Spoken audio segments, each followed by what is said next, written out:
Por mucho tiempo si Pablo la escribió o si quizá fue alguno de sus colaboradores, como Bernabé o Apolos, pero la realidad es que no lo sabemos. En el capítulo 2 descubrimos que el autor tuvo una relación de primera mano con los discípulos que caminaron con Jesús.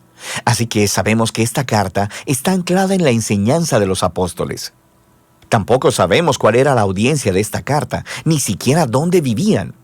El autor los conoce muy bien y asume que tiene profundo conocimiento de las escrituras del Antiguo Testamento, especialmente de la narrativa de los primeros 5 libros de la Biblia, la Torá, acerca de cómo la familia de Abraham se convirtió en la nación de Israel, de cómo Moisés los siguió en su salida de la esclavitud en Egipto hasta el monte Sinaí, donde recibieron la Torá e hicieron un pacto con Dios, donde construyeron el tabernáculo que los sacerdotes utilizaban para ofrecer sacrificios, y también acerca de cómo vagaron por el desierto en su camino hacia la tierra prometida.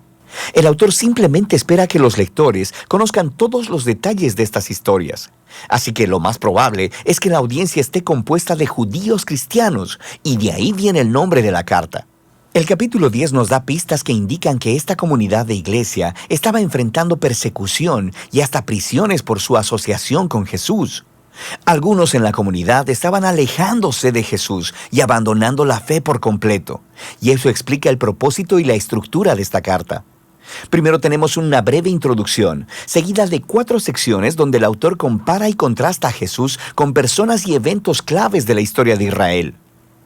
Primero, se compara a Jesús con los ángeles en la Torá. En segundo lugar, con Moisés y con la tierra prometida. En tercer lugar, con los sacerdotes y con Melquisedec. Y finalmente, con los sacrificios en el pacto. El autor tiene 2 objetivos principales en todos estos contrastes. El primero es elevar a Jesús como superior a cualquier otra persona o cosa, mostrando que Jesús es digno de toda su confianza y devoción. Pero su segundo objetivo es retar a los lectores a permanecer fieles a Jesús a pesar de la persecución. Así que cada sección incluye una fuerte advertencia de no abandonar a Jesús. Ahora, profundicemos y veamos cómo se desarrolla todo esto. La elevación de Jesús comienza en la oración inicial de la introducción.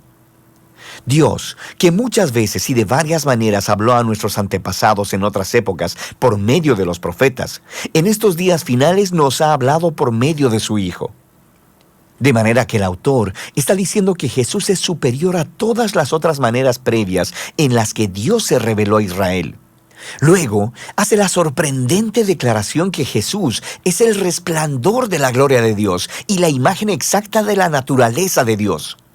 Estas metáforas hacen la identificación más cercana posible entre Jesús y Dios. Así que Jesús es a Dios lo que los rayos de luz son al sol, o Jesús es lo que la impresión en la cera es al sello de un anillo. Para este autor no hay Dios aparte de Jesús. Jesús es Dios hecho hombre como el Hijo, y esta elevada manera de ver a Jesús es la que se desarrolla a través del resto de la carta. En la primera sección, el autor compara a Jesús con los ángeles, lo que podría parecer un poco extraño. ¿Por qué ángeles?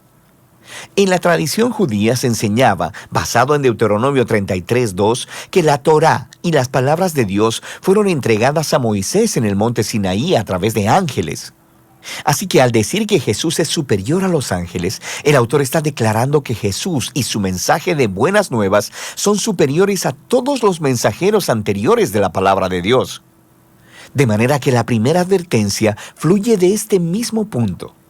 Si Israel fue llamado a prestar atención a la Torá, la cual fue entregada por ángeles, ¿cuánto más deberíamos prestar atención al mensaje que fue anunciado por el Hijo de Dios?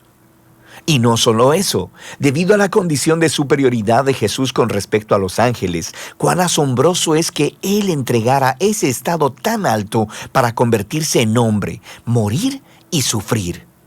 En Jesús vemos la gloria de Dios en mayor grado y su gran humildad al Jesús unirse compasivamente al trágico destino de la humanidad. En los capítulos 3 y 4, el autor continúa diciendo que Jesús es superior a Moisés, quien guió a Israel a través del desierto y quien construyó el tabernáculo. Jesús también es el líder del pueblo de Dios, pero en él no vemos el constructor de una simple tienda de campaña, sino de toda la creación. Luego, el autor vuelve a contar la historia de cómo los israelitas se rebelaron contra Moisés en el desierto y perdieron su oportunidad de entrar al reposo que Dios les ofreció en la tierra prometida. Así que aquí viene la segunda advertencia. Si Jesús es mayor que Moisés, ¿cuán mayores serán las consecuencias si nos rebelamos contra Él?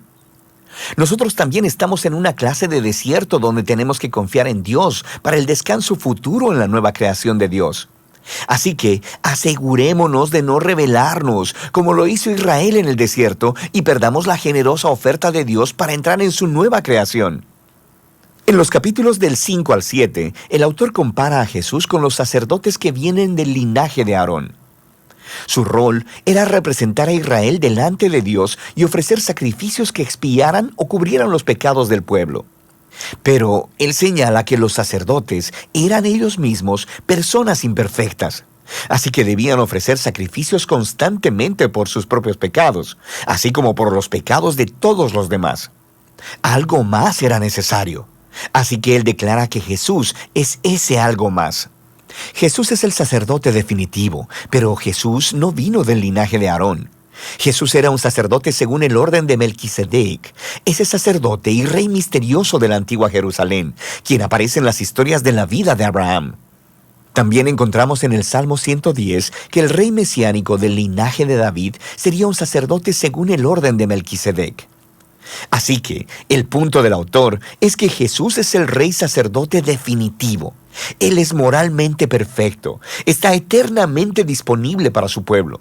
Así que Él es superior a cualquier otro mediador entre Dios y los seres humanos. Y entonces viene la advertencia de esta sección.